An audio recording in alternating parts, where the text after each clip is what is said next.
This is a Jmix exclusive.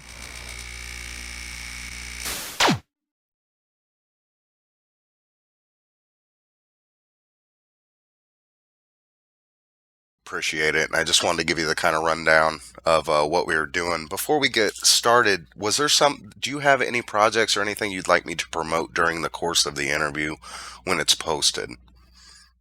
Yeah, got the new Live Squad album called The Recruiter, featuring R&B mogul y'all about to know about. His name is Manny Rebel, featuring the YTD, featuring Zoe Baller, and a couple other artists that, it's called The Recruiters because I'm the recruiter recruiting in the new troops to Live Squad to the whole music genre, you know what I'm saying? And we got the Thug Mob album coming out with a documentary called It Don't Stop featuring Big Psych and Mo Cream and the whole family, letting everybody know what's going on and what place everybody's in right now after everything. You know what I'm saying? So, and the album is called The Global Warming. The DVD is called It Don't Stop. Do you have tentative release dates for these projects? I can't give no exact date. I completely understand how that is. We'll promo it to just be on the lookout for those projects. Yeah, Uh, exactly. absolutely. It, I know that you're probably a busy guy, so we'll just jump right into it. Who inspired you musically? Who inspired me musically? Yes, sir. Well, I've been into music since I was a tot. My father used to be into music. He had a group. I'm Jamaican. You know what I mean? My mother and father were Jamaican, so he had a group. I forgot the name of the group. God bless his soul. And so music is just in my blood. But me and my brother, we always been in the music. Like even when I was too young to be into music, I was into music, like Michael Jackson and James Brown and all of that type of stuff. But by the time I was really old enough to really be into music, rap was out. So I guess I would say who we looked up to when we was coming up. There was a group called the Showboys, Run DMC. There's also my neighborhood, of course. Run DMC, Chuck D, Scarface, of course, NWA. Big Daddy Kane, Cool G Rap. All of that era right there is what inspired us. But really, just us being from the neighborhood where Run DMC is from, and we didn't have to hang no posters up to see them. They drive by. So that enough right there. And seeing LL Cool J, he's from my neighborhood. He's from Farmers and Salt and Pepper. That era right there, that's my whole neighborhood. So that was enough motivation right there. You know what I'm saying? For us to be like, yo, we can do this. But like I got a documentary called The Tribute out, and what made us start rapping was a group called Showboys, Bugs Tin Can, Trigger Man, Phil D, and they told my brother wasn't a rapper. He was a DJ, but his voice was so distinct. Phil D, he recognized that, and he was told my brother, yo, you got a nice voice, man. You need to try this, man. And my brother came to me. I was already an MC though. And my brother came to me like, yo, all of them, that's all the Trigger Man Phil D. I mean, all this Bug Can, Phil the Trigger Man Phil D. The all told my brother, yo, you need to try this. My brother told me, yo, they got a deal. We can make a demo. They might can help us get on. So me and my brother formed started the name Live Squad. We went to the studio. The first song we ever did was called We Ain't Having It. And it was history from there. That was like 86, 87, the first time we went to the studio. So, out of you and your brother, you were rapping before him. He was just DJ. Yeah, he was a DJ. And what's crazy is he was, his rap ended up being better than mine. And I was an MC. I was the rapper. But that's when I knew it was something special. Absolutely. Now, after the formation of the Live Squad, how did you come to sign with Tommy Boy Records? How did that come about? Well, like I said, I call my neighborhood like the mecca of hip hop. You know, Bronx created it, but Queens brought the money to it. Queens made sure that for the Queens, the big companies seen that this is going to be around and it's could be money made out of it because of Run DMC and all of that. So it's like, what was the question again?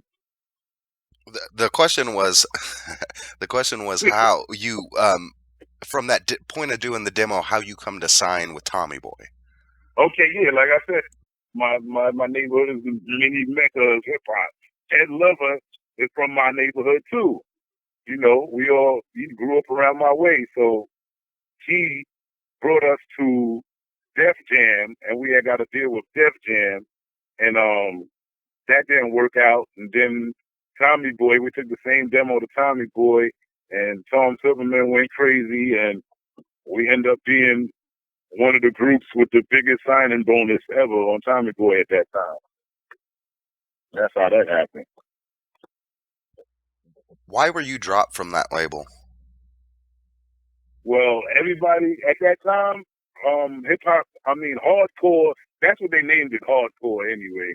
I call it reality rap. But at that time, Ice-T had put out a group called Body Count, and it was under, Time Warner, Tommy Boy, you know what I'm saying? So it was a big thing over that Body Count group that Ice-T had, and I guess people started pulling out of Time Warner, and people was beefing about it, and this, that, and the other. So Time Warner let go of all their hardcore acts. They let go Ice-T, they let go Parrish, they let go Cold Chillin', and that Cold Chillin' was a whole label. That was Cool G Rap, that was the Juice Crew, that was all of that. They let all of that go. But they didn't let us go because we had a big meeting. They flew everybody out to the Warner Brothers building in California, the big meeting at the round table, big old 90-year-old guy, the guys there, they was crazy. But at that meeting, we didn't get dropped. Everybody else got dropped except us. So we still had our release dates for the album to come out. We only dropped a single, Heartless, and the B-side was Murderer. The album was supposed to come out with the mini movie. We the first ones to ever do a mini movie for the Game of Survival. But I guess like a month and change went past, and then we got the call that they dropped us too. But it was due to the fact, of Ice-T and that little body count group you had.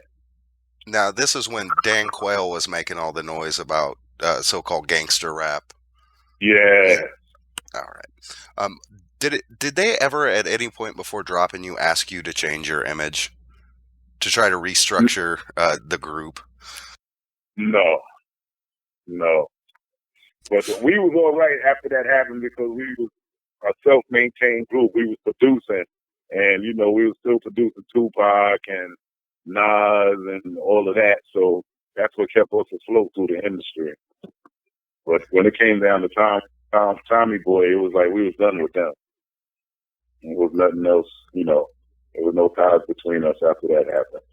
So I guess that would answer my follow-up question, which would be, would you have even entertained the idea of changing your image to stay on Tommy Boy Records? No, because I don't have an image. I'm just me. So that would have been like, I would have been like, what y'all talking about? I'll change my image, So that would have been Absolutely. Did that move by them piss you off? Which one? Them dropping us? Yes, sir. Yeah, of course. We in these streets, you know what I'm saying? And a lot of us out here, man, it's either, singing, rapping, entertaining, movies, rapping is another way out too, and that right there was our way out, you know what I'm saying? And when that happened, it was like, I cried, you know what I'm saying? I cried because you see what happened. I lost my brother on these streets, we were still out here. You know what I'm saying? Anything can happen. You in Chicago, you know. You know what I'm saying? Yes, sir. But you know, we still out here. You know, keeping it going, keeping the movement going. You know. Absolutely. Around this time, you were going out to Oakland to work with Digital Underground. Can you tell us how that came about? Were you already friends with Shock G and those people out there in Oakland at the time?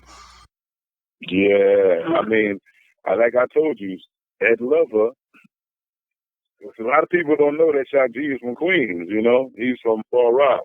Him, Ed Lover, Mark Sack, they all grew up together. I mean, went to school together. You know, that was back when bands was in, like Earth, Wind, and Fire and all that. They was around each other back when that was in. And I guess Shock had moved to California, but they never got out of contact, you know. And then when he was pursuing his music career out there and all of that, you know, he got in touch with, and they never fell out of contact. Ed was with us, you know, we doing our music. I guess he let them know that he had a producer. He let Shock know they got a producer out there. So the next thing you know, they hooked us up with Shock. Next thing you know, we flying to Oakland, you know, doing beats with Shock, you know. And that's how that came about. Did you have a period of adjustment producing for Digital Underground because they had a completely different sound? It was more of a funk type of sound. Was that an issue at all when you started producing for Digital Underground and Tupac? No, because Shock wanted different, you know, he wanted to cover different ground. So I guess with us, we would cover the street aspect, you know, and our production. So we only did like 2 tracks. We did the No Nose Job remix, and my brother was rhymes on the Family Affair, and I think I'm not mistaken. I think that's all we really did with Shock, you know, on the production trip. But that was our family, you know. Every show, everything, you know. He helped us with a couple of tracks on the Game of Survival that never came out. A song called Trouble on My Mind.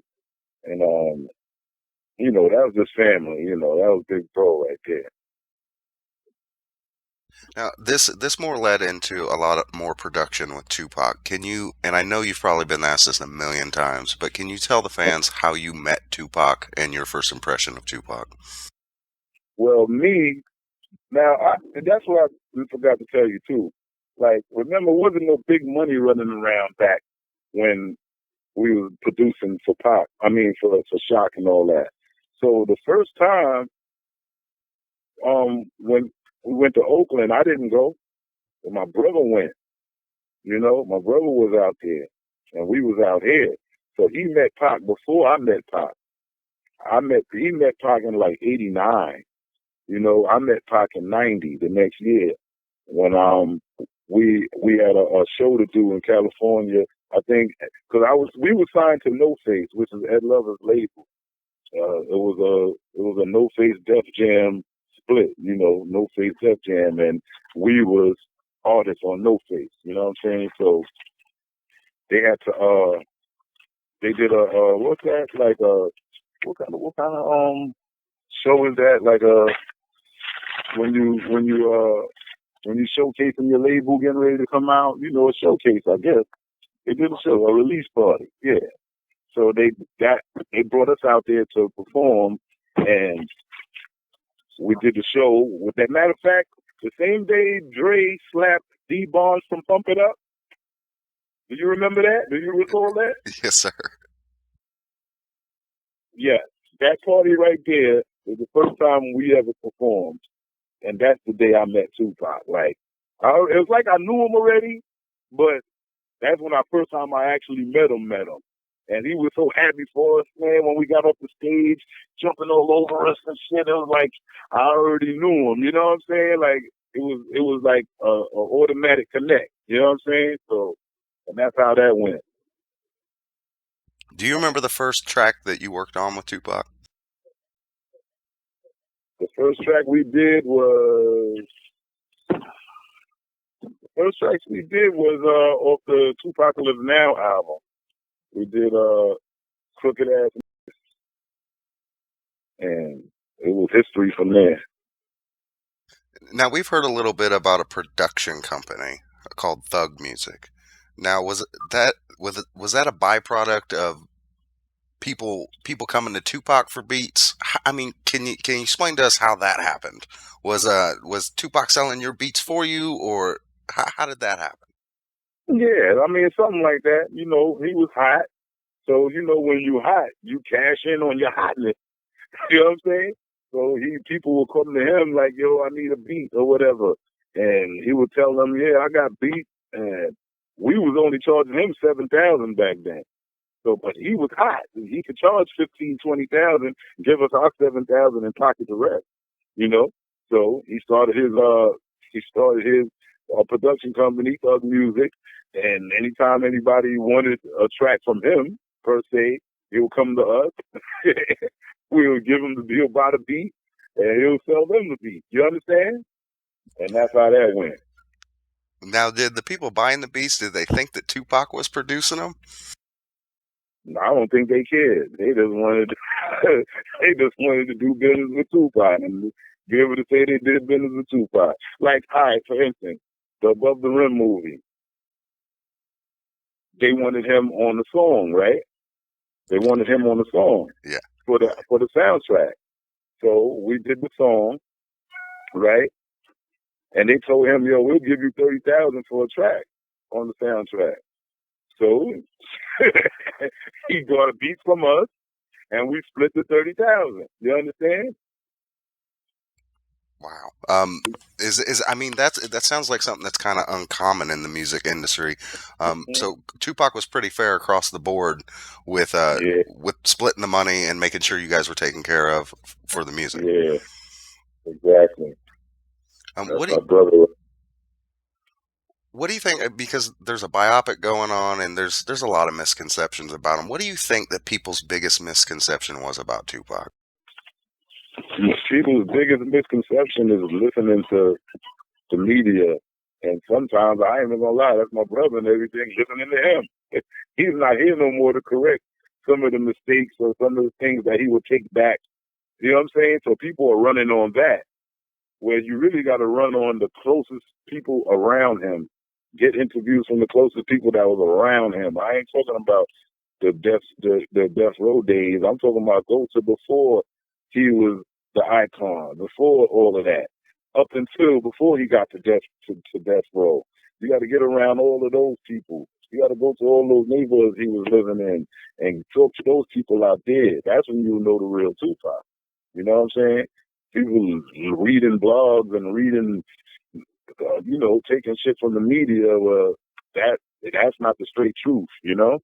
Everything is not the straight truth in the media. But they got it, like, you know, when it comes to, a lot of people got a lot of dead on about him, you know, but you will never be dead on to a person that really knows him and was around him. You know what I'm saying? So. Absolutely. I think people forget that Tupac was only on death row for 8 months. Exactly. Now, you know, he was all of that to say, though. He was a rebel. You know what I'm saying? He was a rebel. He was a poet. You know what I'm saying? He was a real MC. But the gangster street element part, that wasn't him. You know what I'm saying? He was gathering his soldiers. You know what I'm saying? Those are the gangsters. You know what I'm saying? He was gathering his soldiers for whatever he was gathering them up for. You know what I'm saying? He was on the streets, but he wasn't doing street shit. You know what I'm saying? That's how come he never really said that he was a gangster. You know what I'm saying? He was just like us. You know, even though we was out here on the street doing everything, you know, that he would say would be gangster, but we never even claimed we was gangster. I know I looked up to people, you know, that I thought was gangsters. I done seen them argue amongst themselves and be like, yo, come on, you coming at me like that? You're gonna hear some gangster shit. You know, I ain't no gangster. Gangsters is dead or in jail. You know, like, once I heard that, I never claimed gangster. You know what I'm saying? So when Pac heard me and my brother say that, like, I ain't no gangster. Gangsters dead or in jail. That was like lit something in his brain, because in L.A., California, it's all about being G'd up. Everything is gangster. That's how come he couldn't really, like, because Big Psych and all of them, they had a group called Evil Minded way before Pac blew up. They got Pac on videos and songs. Pac got the dashiki on. He never changed. He stayed him. Remember, he come up under the Panthers. You know what I'm saying?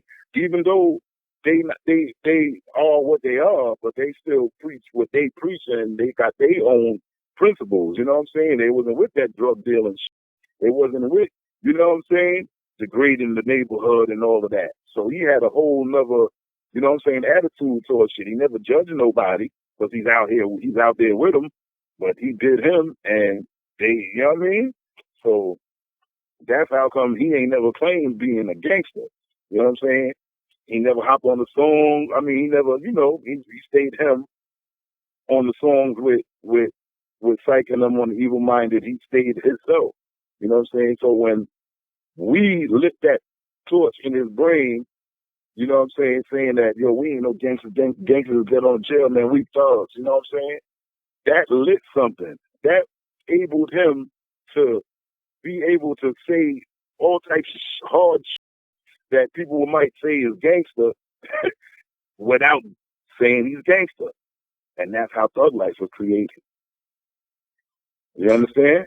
Yes, sir. So, in your opinion, he was trying to unite black artists at a time where the music industry was racist. Exactly. I mean, something towards that. He was really just trying to get all of his people he feel don't know what's going on. So he's trying to wake them up. You know what I'm saying?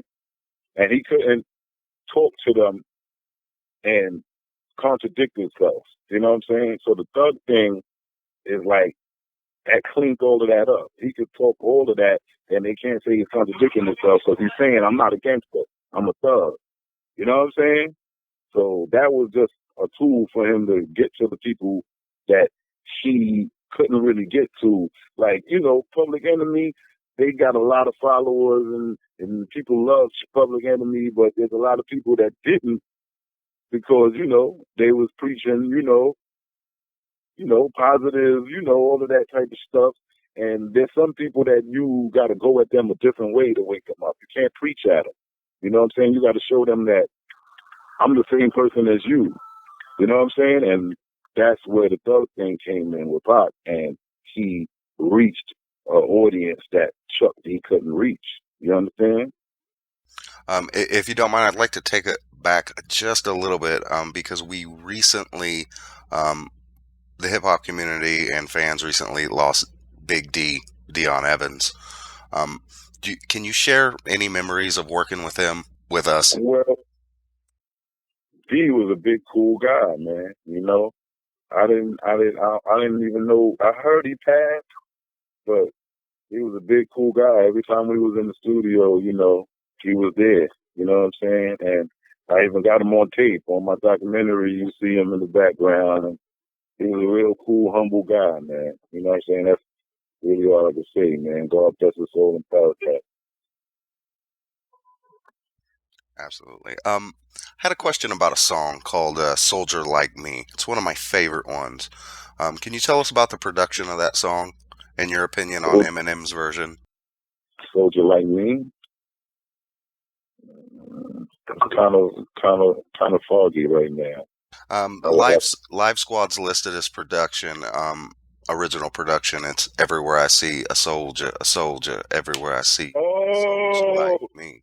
Me. Oh, okay. That was like for the first album. That was for the Tupacalypse Now album. And I don't know what happened. I don't know what happened if it made the. Matter of fact, it's on the Tupacalypse Now album, isn't it? Or is it on the Strictly for My Niggas album? There's 3 or 4 different versions of that type of song, just not that one specifically. Right. Yeah, I can't really remember, but there's so many memories, man. I done forgotten more than I can remember, you know? Oh, I completely understand. We're talking about 20 years ago. Yeah. But that song right there is definitely, I remember that song clearly. Yeah. I gotta ask, how did you feel hearing Eminem's version of Tupac songs on "Loyal to the Game"? I was kind of, because there's a lot of songs that got done over, and everybody was like just doing songs. Just they wanted to just be able to do a song with Pac where they was overlooking the material that they was tampering with. You know what I'm saying? Like God, I mean, Pain, Pain, not Pain from Above the Rim, House of Pain. That was a song for Biggie's album, right? My brother, Yes. he's gone. Tupac is gone. Biggie is gone, right? My brother and Biggie is collaborating their rhymes together, going back and forth, right? So, and you got to respect the dead. That's all I'm saying. But Eminem, I wasn't really as mad at him, you know what I'm saying, because he didn't really know my brother. But Busta Rhymes and other people that, took House of Pain and took the other songs that my brother's on there with Pac and took his verse off and put themselves there. That's like, going to Mount Rushmore and taking one of the president's face and put your face there. Like, that's not cool, you know what I'm saying? And I didn't respect that. But, money rules over everything where we live in the days we living in now. So nigga just had to take it, But when it comes to artistry, I don't respect people for doing that because that my brother's not here no more. You know what I'm saying? Let his legacy stay the way it was. You know what I'm saying? That's all he got left for his kids to know, and you know what I'm saying, for the people that don't know better, and you know what I'm saying. So that's how that's my take on that one.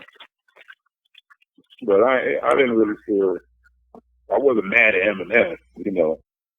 I'm just mad that he didn't know the history. Because Puff, he never touched House of Pain. Even when it leaked out, he left it exactly the same. He left my brother on there. It's a respect thing. You know what I'm saying? Yes, sir. I've heard you speak on one of your favorite songs being "Holler If You Hear Me." This is credited to your brother Stretch. Was this a joint collaboration between you and your brother, the production on that song? Holla if you hear me. Well, Live Squad is the producers. You know what I'm saying? It's like, I don't know where people start separating everything. Like Bomb Squad, Keith Shockley and Hank Shockley. Ain't nobody ever say who did it, Keith or Hank. You know what I'm saying? The Bomb Squad is the Bomb Squad. So Live Squad is Live Squad.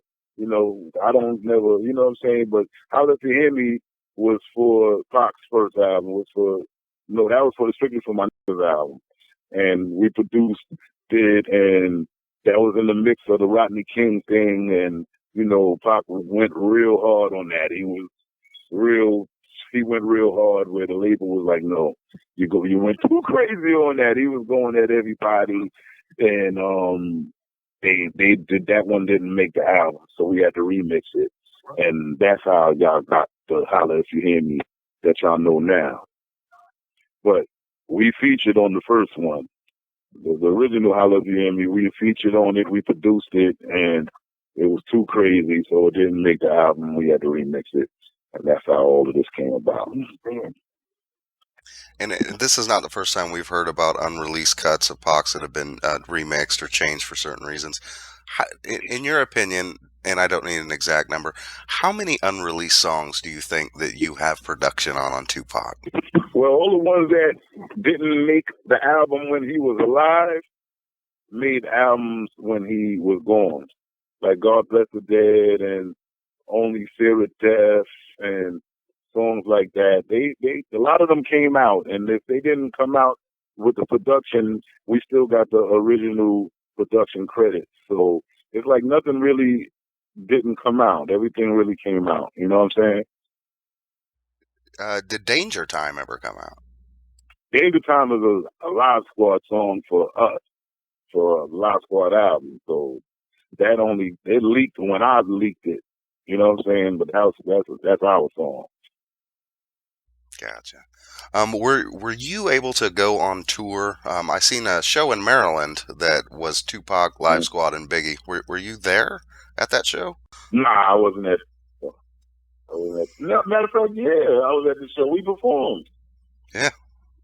Yeah, every time Pac When I like, and for people that I don't know if the industry is still doing this, but everybody does a free tour for the black colleges. They do they do free shows for the black colleges. Pac was the first person to start that, and that's the tour we was on. And he would let us start the show, or he would let Big start the show, and then we would come out and do our song, and then Pac would start the show. And that show you talking about, that's one of those shows that we was doing. Crazy, real crazy. And Pac and Big were tight at that point, correct?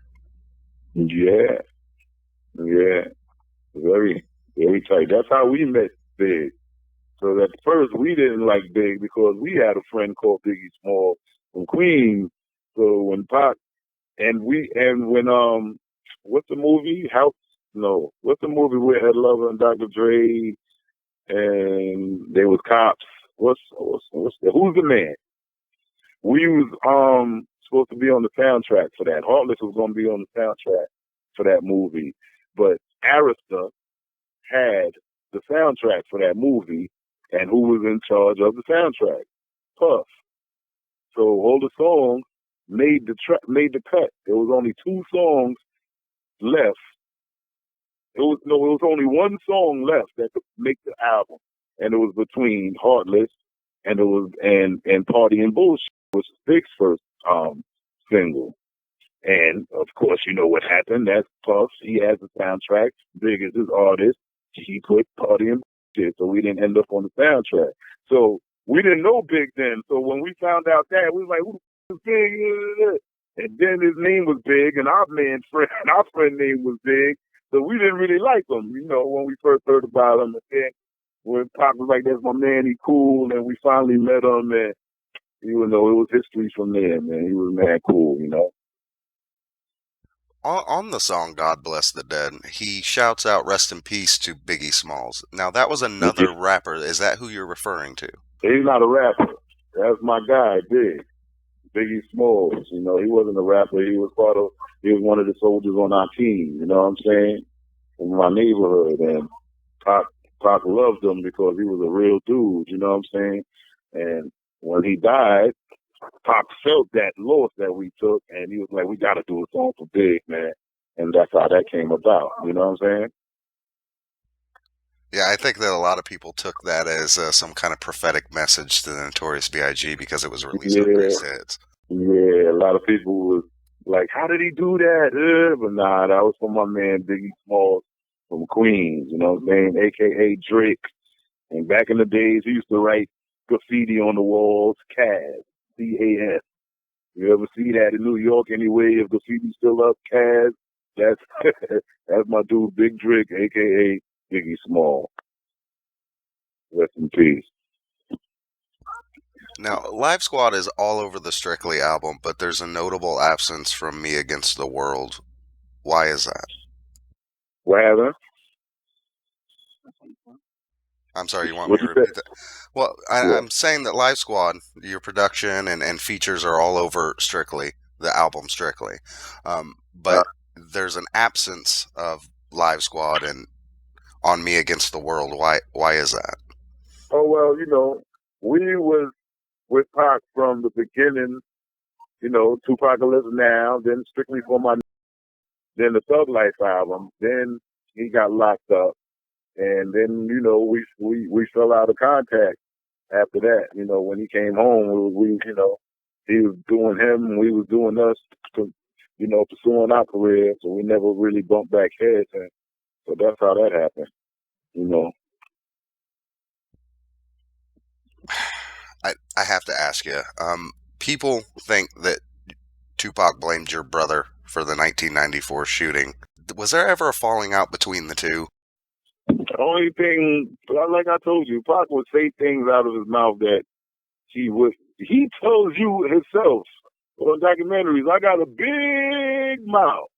So sometimes he would say certain things that he didn't mean, or he would probably clear up, you know what I'm saying, later on. Just that he's not here no more, you know what I'm saying? So he couldn't never clear none of that up. But to correct you, he never said nothing about my brother having anything to do with the shooting. Yeah, I ain't never hear that.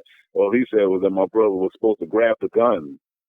I don't know what kind of bulletproof skin he thought my brother had, but at that time, that's all he said was my brother was tall, towering over them, and he was supposed to grab the gun. I don't think anybody agrees with that one. You know what I'm saying? So that's how that came, and then my brother answered back in the vibe, and that was it. But they was brothers, you know what I'm saying? They paths separated because Pop was, you know, he was in his own little zone, after everything happened, and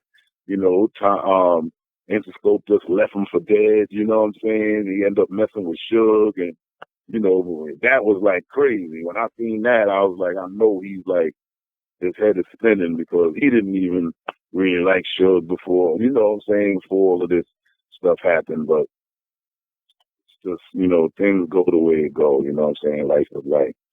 But, when it comes to us and our, you know what I'm saying, affinity together, it was never no beef. We were family, you know what I'm saying, and still is family. His mother is my mother, you know what I'm saying, his cousin Billy Bang, the Outlaws, Manu, Big Psych. We all family to this day. So, that, like I told you, you can't listen to the media and all that stuff because they don't know nothing. You know what I'm saying? They go on certain quotes and they go on he say, she say, and nothing is really, you know what I'm saying, solid. So, like I said, people got to do their real homework when it comes to certain things before they even put it out there. You know what I'm saying? Yes, sir. And that's why I asked. And the way I worded it, I said people assume that. People think that Pac blames Stretch for that. And I think that part of the reason that it was that your brother was killed a year to the day from that shooting. And I was just asking you to dispel the rumors that it was some kind of beef with Tupac. Oh, nah, it was never no beef. And, like I told you, once we was dropped from Tommy Boy, and Pac gone, and, we back in the neighborhood, it was a rough neighborhood, anything can happen, you know what I'm saying? And my brother had nothing, my brother got killed for a whole nother, something that ain't got nothing to do with music, so I don't know where they get that from, man. You know what I'm saying? Absolutely. How did your brother's death affect you? Did it make you not want to do music? For a minute, I didn't. For a minute, I didn't want to do no more music. But one of my guys, you know what I'm saying, my somebody I call like my brother, my partner that I got with the label with Grand Imperial, his cousin, he picked up the torch. His name is E Money Bags off that. He was killed in 2001. He grabbed the torch and he took, you know what I mean? He took where I was supposed to leave off, you know what I'm saying? And that dragged me back in, you know what I'm saying? It gave me motivation back to do it and let me know that, you can't just stop. Y'all been doing this forever, man. You gotta do this for your brother, you know what I'm saying? And that's what he was doing for me. So I can wake up and continue, you know what I'm saying? And boom, that's how I got back into it, you know what I'm saying? And there's no stopping now. It's no stopping. Everybody look out for Grand Imperial. Look out for that new Live Squad album and all the new soldiers coming under the flag. You know what I'm saying? Manny Rebel. We got my nephew SB. We got the Shooters. We got YTDs. We got, oh man, we got, it's, the name is Live Squad. And you know what squad means. A bunch of people. So it don't stop. You know what I'm saying? So everybody just look out for that. We here. I got you, bud. You got time for a couple more or no? Yeah, we good. All right. You had stated earlier that Pac didn't really like Suge. He was around the Above the Rim soundtrack time. Was Pac vocal about not liking Suge and what he stood for, or was it just a perception? No, not really. But Suge was like a bully of the industry at that time. So and remember we were running around California, so all the bullying he was doing, we hearing about it. But it wasn't like it was beef. Everybody was cool. Snoop was cool. Pac was cool. Everybody was cool with each other. But, it's just like being in the yard and, the bully comes in and everybody's waiting to see, like, oh, I hope you don't come over here. Well, Pac had that attitude, like, if you ever try to play me, it's going down. You know what I'm saying? I ain't no sucker. So that was, that they block up every time they came around. So there was one time that it was a rumor, don't get me, I can't quote it, but there was a rumor that somebody said something about Thug Life and Pac, and it came from the death row camp, and this was like, that was then, in like 93, this is about like 92, 93, whatever. So when Pac heard that, it was like, oh, word? So when we see them, it's on site. So every club niggas went to in California, in LA, they was waiting to see them. You know what I'm saying? Like, but before they bumped heads, and I'm glad that happened, before they bumped heads, word got back to Pac that wasn't true, what was said, and this, that, and the other. So nothing ever transpired from that. But just them being geared up and ready to go at them when they see him, you know what I'm saying, was crazy, you know what I'm saying? So years later, when all of this goes down and he ends up signing with Death Row, that was really had me bugging, and I knew it was real for him right then and there, you know what I'm saying? So, once you mess with Suge, man, you're in some serious shit. Do you believe that move was strictly to get out of prison? And why wouldn't it be? He the only one that was bailing them out. He the only one that was going to bail them out, that company was foul for that one. Like, come on, y'all $1 billion company. I can't put up $1 million for somebody that's bringing y'all billions of dollars. Like, that was real disrespectful, but I know Pac like a book, and we all grew up under this. He done seen Slick Rick go to jail, and you know what I'm saying, and not be, as important as he was when he was out. So Pac was like, that ain't gonna be me, you know what I'm saying? He did everything he had to do to stay relevant, you know what I'm saying? Even with Biff and Biggie and all of that, everybody was thinking, that it was something real serious. That was just Pac being musical, and he had his own beefs with Big, you know what I'm saying? Like, I seen him one time be like, yo, he took my baby, I can't even get a shout out, stuff like that, little small things. But, he's a Gemini, they take things serious, but he kept it in. He kept a lot of things in. So, and he got like what's that when you cut he's real like he's like he's competing all the time, you know what I'm saying? So a lot of things that he didn't like, he kept bottled up. But when the stuff happened in Brooklyn, when he got shot the first time, then he had to go to jail. It was like, man, he had to start some controversy, He had to start controversy. So he just was acting like, he didn't already had he already had a little personal with Big, with, saying he took his style and feeling that and saying that he took his baby and he's from Brooklyn and the people that shot him was from Brooklyn. So he just, he went at him instead of going at the people who really did it, you know what I'm saying? But he didn't care at the time, you know what I'm saying? So that made all this stupid whatever East Coast, West Coast, transpire, and just when it got out of hand, But it was really Pac just being a regular, being regular him. I know him like a book. You know what I'm saying? I had heard a story from Charles Man Fuller that Biggie had hit a gun for Tupac the night of the shooting. Exactly. He called the Glocks the twins. He had 2 Glocks on him when that happened. You know what I'm saying? And they took one, I guess, and he still had one.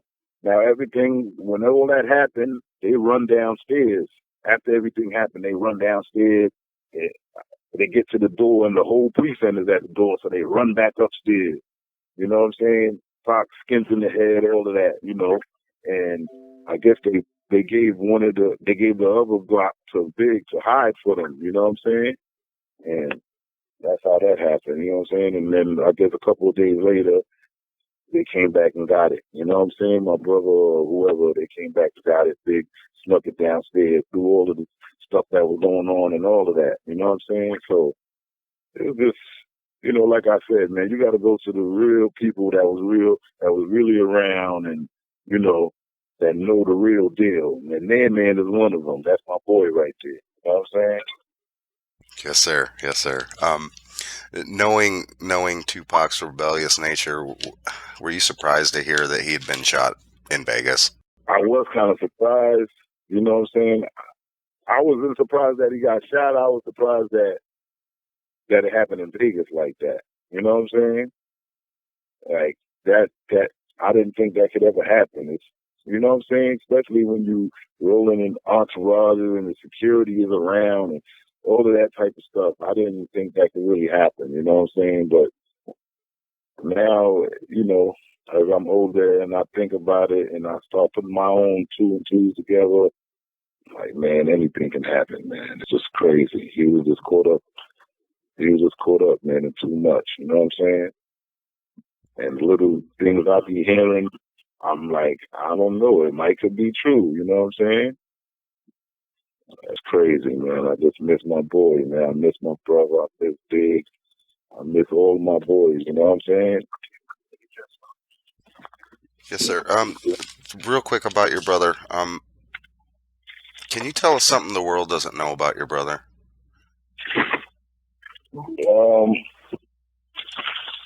Your brother has your brother has an image, and I'm not trying to disrespect you here, but your brother has an image of being a real tough, violent guy because unfortunately because of the way he passed away. So I was just seeing if you could paint a different picture of Stretch for the fans out there. All right. My brother was the coolest, humblest guy you would ever want to meet. You know what I'm saying? And so if you get on his bad side, then you're going to see his bad side. Everybody's saying that he was this rough, tough guy and this, that, and the other because, when we was running around, you already know Pac is an artist, you know what I'm saying? Pac is and he got a big mouth, you know what I'm saying? So anything that happened when it comes down to violence, you know what I'm saying? It's Pac would probably start it, but my brother and Big Psych and Country and all of them, they would finish it. And because my brother was a big, tall guy, heavy, his punches and kicks was a little, you hear those, man. So people remember the big black guy. Who's that? That's Big Stretch. Yeah, Stretch was putting it down. Like when I was in California in like 95, 96, I'm meeting mad people that I didn't know, but that knew my brother. And they was like, yo, your brother was out here putting it down, man. Yeah, seriously, but the only time, when it comes to him putting it down, as they say, was him protecting Pac. You know what I'm saying? Or, somebody got on his bad side. Now, when it comes to him getting killed, back then, let's just take it back. Like, I used to be like, yo, like, all right, Jam Master Jay. You see how the world felt Jam Master Jay dying and was like, that how could that happen? Because he's been in the, he's an icon. He's not supposed to die like that. That's how I felt with my brother. That's how the whole neighborhood took with my brother because he's in the industry. He didn't have to be out here no more. He's not in the street.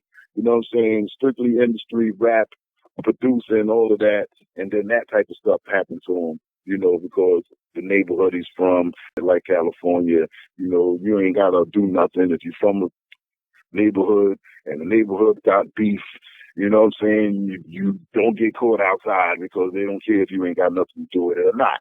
You understand? That's where we from. You know what I'm saying?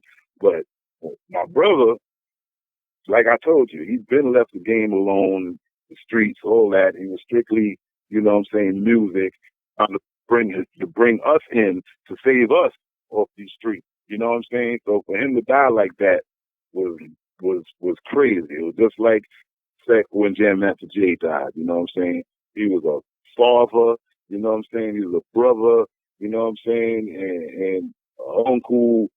You know what I mean? Provider. the coolest guy you can ever meet. You know what I'm saying? And if you meet anybody that knows him, they're gonna tell you the same thing. You understand? Just a couple more for you, and I'll start plugging your stuff at the end of the interview. Were you contacted for the production of Are You Still Down?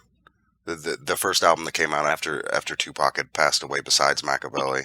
That's the one with which It's got Nothing to Lose and Only Fear of Death. That's yeah. We were contacted. We get our royalties, everything. You know what I'm saying? Now, did they remix those or just use your original recordings? Only Fear of Death, that's the original. Yeah, that's the original. Right. That's the original, you know. God Bless the Dead, that's the original. You know, only the ones that say original production by Live Squad are the ones that they changed up. While I got you on here, I have a question, and a lot of people want to know this question. Who was Mike Cooley? That was Man's brother. Man is Pac's road manager. Mike Cooley is Man's brother from Oakland. That, you know, Pac loved him. You know what I'm saying? That, you might as well say that was Pac's brother. That's all that family right there. I haven't heard about Mike Cooley in years. I'm wondering what happened to Mike Cooley. Just we hear Tupac shout him out. This goes out to Mike Cooley, and I was just seeing if you had any information on him. All right, and in closing, what does that make you smile memory? All these years later, we all have one where someone we love passes away. What's that make you smile memory that you have of Tupac? Then when you're feeling sad and you think about him, that makes you laugh. Do you have one of those? His whole spirit makes me smile when I think about him. You know what I'm saying? His whole presence. You know what I'm saying? He was a cool dude. You know what I'm saying? He liked to laugh. He liked to joke. You know what I'm saying? That's the Pac I remember. You know what I'm saying? And I got so much memories. I got more memories that I forgot that I can remember. You know what I'm saying? That's just to forever. That's my brother. You know what I'm saying? I mean, just that's my brother, man. It's no words can even explain it. You know what I'm saying? Him, my brother, Pop. You know what I'm saying? E-Money Bags. Those are all my brothers, man. And when I think about them, I smile. Period. You know what I'm saying? Like, you know what I'm saying? Like one thing I know I smile, like, cause you know, Pac is an icon. He's a legend. You know what I'm saying? When I see people with tattoos, like of his face on their body and stuff like that, standing next to me, they don't even know who I am. Like, and I'm looking at them, and that makes me smile. You know what I'm saying? Like, wow. You know what I'm saying? So it's a lot of stuff that makes me smile when it comes to that. You know. Yes, sir. I feel that a lot of people don't know that the icon that is Tupac is not the work of a single man. Exactly. They say you got to meet 8 people or eight something. 8 degrees of separation. Yeah, they say you got to meet like 8 people before you get to the point you're supposed to go. You know what I mean? And if that's true, I know me last fall was one of the 8 that he had to meet. You know what I'm saying? Because the thug thing, you know, that came from our crew, Thuggadons, before Thug Life had started. Pop was screaming out Thuggadon, you know what I'm saying? So we helped with that right there. So it's like, man, it's bigger than people think, you know. I'm just glad to still be here, glad to be part of that movement, and let everybody know the movement still continues, man. Thug Mob, global warming coming soon. You know what I mean? Live Squad, the recruiters, we're coming. Where can fans go to check for updates on your projects, or do you have Twitter, Facebook that you'd like to plug? A website? My Facebook is my Instagram is Grand Imperial Entertainment, and my Facebook is Chris Walker. All right, brother. I think I got it all. I appreciate it, and I just want to let you know I've done a lot of interviews, and this is a good one. This is a really good one, man. You gave me a real good interview, and I appreciate it. Well, man, I appreciate it too, man. Thanks for having me. This is a Jmix exclusive.